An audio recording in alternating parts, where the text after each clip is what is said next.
A commuter train with hundreds on board colliding with an SUV driven by a young mother. The SUV and the train exploding into flames. These are the moments right after. Tonight, federal authorities have just revealed that 400 feet of electrified rail pierced the rail car, breaking into the train with passengers inside.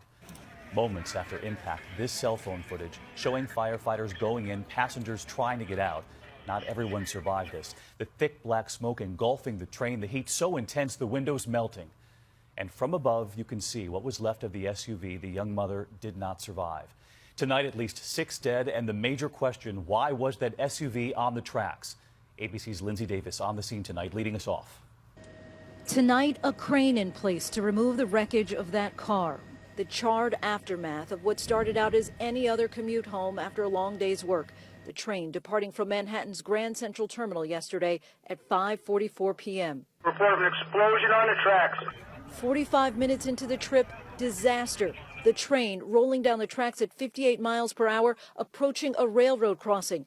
Just at that moment, a black SUV tries to cross, but the gate comes down, stopping it. The train, unable to slow down, keeps coming. Ellen Brody, a mother of 3, behind the wheel of that SUV. Rick Hope just behind her on the road. The gate came down and hit the back of the car in front of me. She was trying to make it to the other side. But she didn't make it. The train hit her SUV, pushing it 1,000 feet, bursting into flames. The electrified third rail ripped from the ground, piercing the train itself. About 400 feet of this third rail was shoved into mostly the first rail car, but at least one piece penetrated over into the second rail car. Chris Gross was riding in the first train car. I was jolted out of my seat. And then what? Flames. I saw people behind me in the car falling over each other. Smoke pours out of the train. The fire so hot, the windows melted. Inside, chaos. The moment after impact just kind of set the scene from People were yelling for a fire extinguisher, to call 911. A lot of yelling, a lot of screaming. Keep going! Further back in the train, confusion, but no panic. To the last car. Passengers waiting patiently until someone opens a door for them to escape.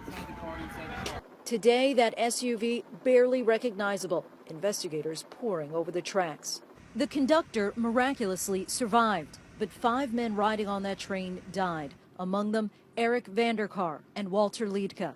And so did Ellen Brody in her SUV. Why she drove out onto the tracks and couldn't get away, tonight, still a mystery.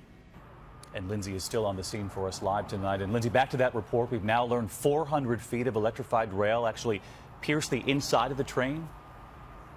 That's right, David, and that's a major focus of the investigation at this point, and it gives you just an idea of how horrifying it must have been for those passengers on board that train. All right, ABC's Lindsay Davis leading us off tonight. Lindsay, thank you.